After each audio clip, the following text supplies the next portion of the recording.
And with the first pick of our 2 quarterbacks, the Superflex tight end premium rookie Dynasty mock draft will be Sean.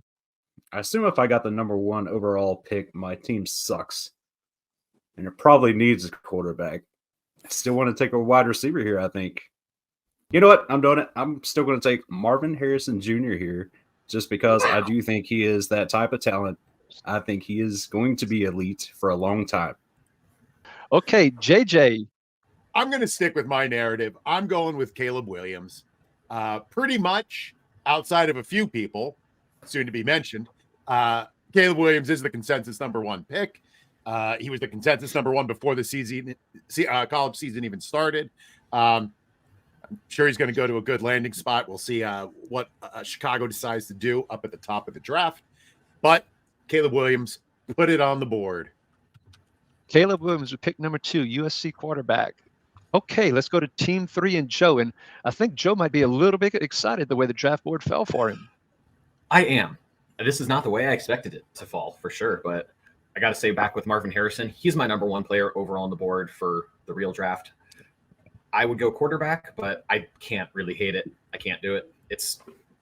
And I would have been, and had Williams and Maye gone 1 and 2, it'd be a conversation here for sure.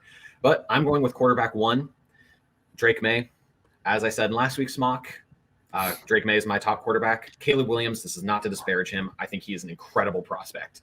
I just think Drake Maye is a little better. It's not even better. It's a flavor thing. It's really all it is. It's a coin flip. Most people have Caleb 1. I think pretty much everyone does. I have Maye. Take higher. But just the rocket arm, still great speed. But the Trevor Lawrence, Justin Herbert comps, he's somewhere in the middle there. So I have pick number 4. And I didn't expect the draft board to go this way either. I expected actually the 3 quarterbacks to go first, and I thought I would be potentially taking the first wide receiver off the board. But it clearly didn't fall that way.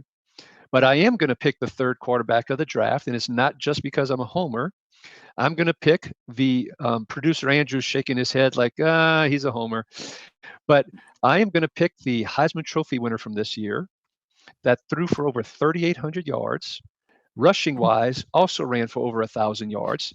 A dual threat quarterback who you have a Lamar Jackson who was drafted in 32nd pick of the first round of the NFL draft, who's about to become, it looks like, this 2-time NFL MVP. I can see Jayden Daniels doing what Lamar Jackson is doing. And so Jayden Daniels is my pick here from the LSU Fighting Tigers with team 4, pick 4 of the first round. With that, let's go to Steve G with pick 5 of round 1. Yeah, so I'm kind of in a bit of a conundrum here. All 3 of the top quarterbacks are off the board. Marvin Harrison Jr. is gone. And I guess the question is, do I go with the first tight end here, or do I go somewhere else? I just think that this player is also a generational talent. And if Marvin Harrison Jr. wasn't in this class, we'd be, hyping him up and hearing him, about him a lot more. So I'm going to go with the LSU wide receiver. They had about 1,600 yards and 14 touchdowns last year. Give me Malik Neighbors at number 5. Thank you for watching this IDP Guys video. If you like this content and you want more fantasy football content, click here. If you enjoyed this video and you want to see more videos to help you master your IDP league, click here to subscribe.